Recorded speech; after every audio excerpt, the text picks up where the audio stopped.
Hello there, and welcome to today's episode of the Easy EdTech Podcast.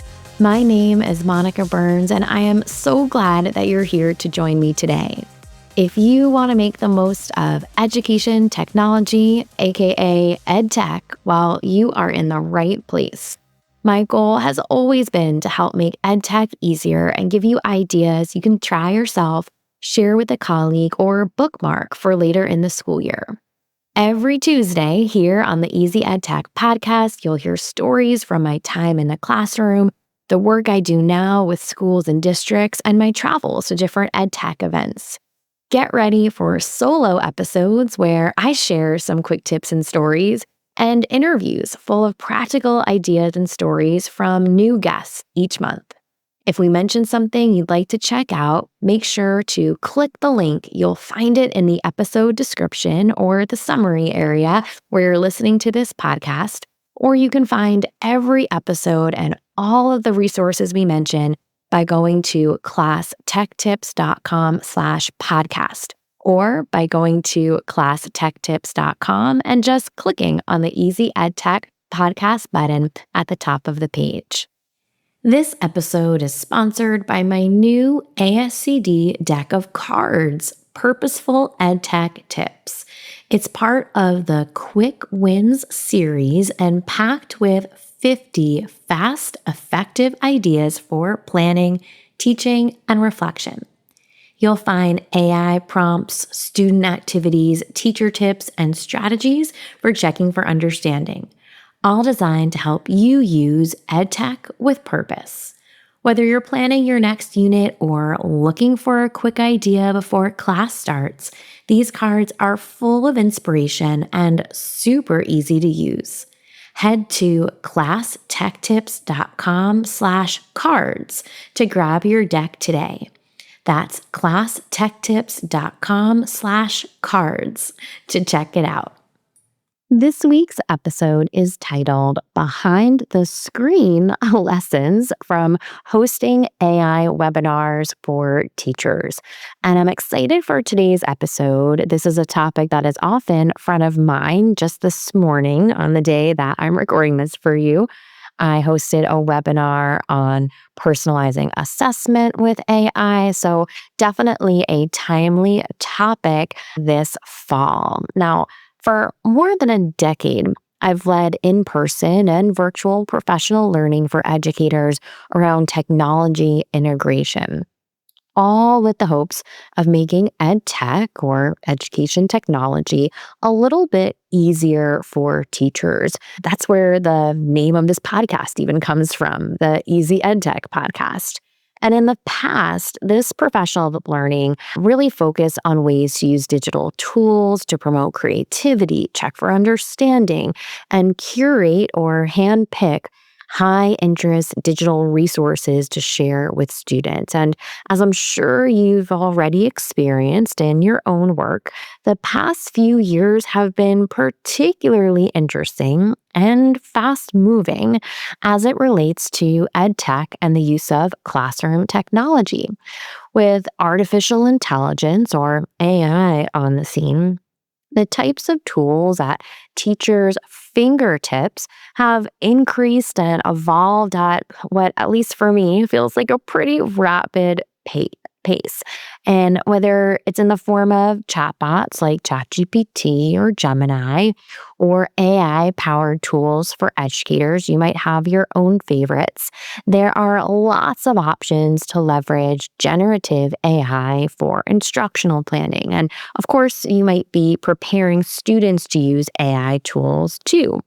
So in my work with educators the past few years, there's lots of things I've learned from hosting in-person workshops and informal conversations, maybe before or after an in-person keynote presentation. But a webinar is really a special kind of interaction where some participants are more active, others are more passive. Some might join live or others might watch a replay. And the feedback from the group, from the folks that attend, right, is different than when, I'm in a space sharing a room and really picking up cues from people, right, as they're leaning in or more excited or maybe jotting something down that I mentioned and, gives me some instant feedback. So with AI on the mind today, in today's episode, I'm going to share 5 things I've learned from hosting webinars about AI that you can take into your own teaching, coaching, leadership practice, you name it. So let's dive in. And of course, I'll link out to some of the upcoming workshops and webinars I have going on too, in case that's something you're interested in. But let's get into the list. First up, provide time to try. Now, webinars and online workshops, they don't have to be a one-way, all-talk experience for participants. Although AI tools like ChatGPT feel like they've been around for a while now, you still want to provide time for a group to try out a chatbot. If you're concerned that the group you're working with has a wide range of experiences, like total newbies or people who fire up Gemini every day, then you might want to provide some next level tips for the more experienced folks to try out too. So if you join me for a webinar, I'll often mention a few different chatbots, show a couple examples, ask you to pick one, and then give you a task to try. And so depending on the group, it might be just one thing for everyone to try or a choice between 2 or 3 things, including some of those next level tips. I actually have an article I wrote for Edutopia with 3 kind of next level ChatGPT tips, and I'll make sure to link that out so you can check those out too. So first up is provide time to try. Number 2 is consider a series instead of a one-time event. So I'm recording this for you right in the middle-ish. I mean, it could be the middle. Maybe, could be one more game of the World Series when I'm recording this for you, right? And we know that a series, right, when there's a couple, right, of things in a row, right, we're locked in a different way than if it's just a one-time event. I love the Super Bowl, but right, from game to game in the World Series, right, or any other kind of playoff, right, you get to watch a couple games, you go a little bit deeper, you learn a little bit more about some of the players you might not have followed, right, all season long, right? It's a different kind of experience. And there's many reasons why a single webinar might be a best fit for a group, like you only have so much time, or it's the only date everyone can come together. Totally get it. And I participate in lots of those, right? I lead tons of them. But if you are in a position where you can host a few sessions, it's a great way to break down a big topic and provide additional processing time. Now, as we record this, I know episodes go live on Tuesdays, and I'm recording this a couple Tuesdays before it'll go live. Tomorrow, I've got part 2 of a 3-part series for a group. I did a 3-part series with them last year. We're doing like a different set of 3, because we got some repeat people joining for this fall. And it's great because I can encourage people on the first one to bring questions to the second one when I'm with them tomorrow for number 2. I know I'm going to see them one more time a couple weeks later, so I can, encourage them to try something out, or if they mention something that I hadn't planned to talk about, I can bring it into the next session. So I really love having that in a series, and I think people appreciate it too, because it can be more responsive. Of course, you do Q&A in the moment, but then we can go in a little bit deeper into something that people have, highlighted as an area that they're particularly excited about. So number 2 on the list is to consider a series. Number 3 is to include something low stakes. Now, of course, you'll want to address, and I know I do, right, the very valid concerns connected to the use of artificial intelligence, like environmental impact or the bias in a response. But you can still include an activity for participants that is low stakes, kind of a quick win, if you will. For example, if I'm doing a session where I'm introducing tips for using AI-generated media, like making pictures as a supplemental resource for students, right? So helping them, helping kids better grasp vocab, as an example. I'll often encourage participants to take part in an activity where they create an image too, but I'll keep it low stakes, maybe something with a school mascot or a favorite animal as the subject. So number three, here we go. Number 3 on the list here is to include something low stakes. So let's keep me honest here with my 5. Number 1 is to provide time to try. Number 2, consider a series. And number 3, include something low stakes. Number 4 is to provide options for exploration. And as I mentioned earlier, and kind of alluded to this, I like to provide opportunities for participants, for anyone who's attending the AI webinar, to try something out right away. Now, sometimes a group I'm working with has already set up an account for a popular tool, like I'll ask ahead of time and we'll focus on that. But other times participants are, understandably hesitant to create one more login to remember, especially if they're just trying to get a feel for what's possible and they don't know what their school is going to adopt or sign up for. So I try to provide options to explore that don't necessarily require anyone to log in or create a new account. Google single sign-on is nice and easy, but even that might not be something someone is comfortable with.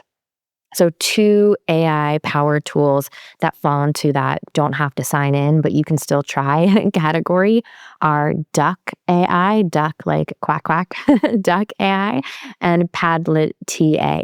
Those are 2 tools you can use without signing in, and I'll link out to those in the show notes. And number 5 on our list is to make resources available and interactive. So depending on the webinar session or the series that I host, I usually make an interactive document. The one I did this morning, I gave them a Google Doc, and that included prompts that I modeled, links that I shared during the live session.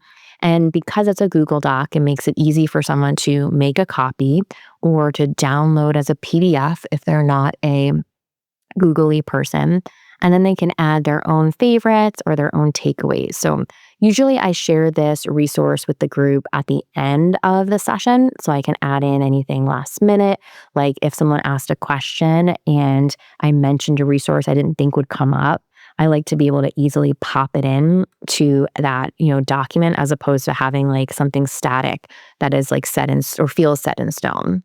So I love to hear from you too. If you've attended an AI session, one of mine or someone else's, right? Or you've led one yourself, what has been your experience with this? What are your biggest takeaways from virtual learning experiences? I'd love to hear from you. So if you get my weekly newsletter, just reply to it and let me know. If you're listening to this on Spotify or Apple Podcasts on your phone, open up, Instagram or Twitter and send me a message there. Would love to hear from you. So let's make this EdTech easy with a few of the key points from today's episode. Provide participants with time to try out new tools during the session. Consider hosting a series of webinars to cover complex topics and allow for reflection. Include a low-stakes activity that addresses concerns while keeping the learning light in that moment.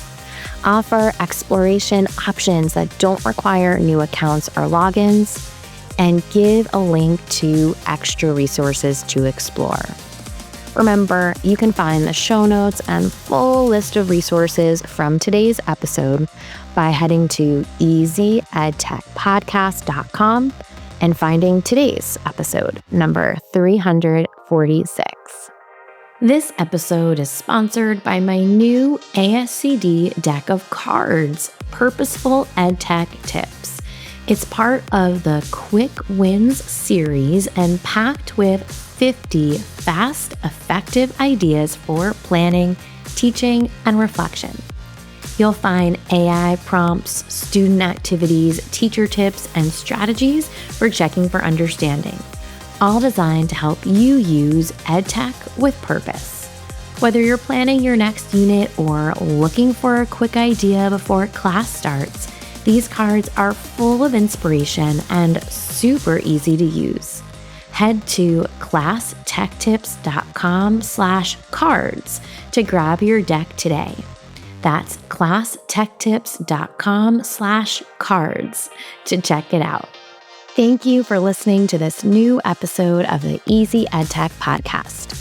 I love creating new episodes for you each week, but I could use a bit of help spreading the word about the podcast.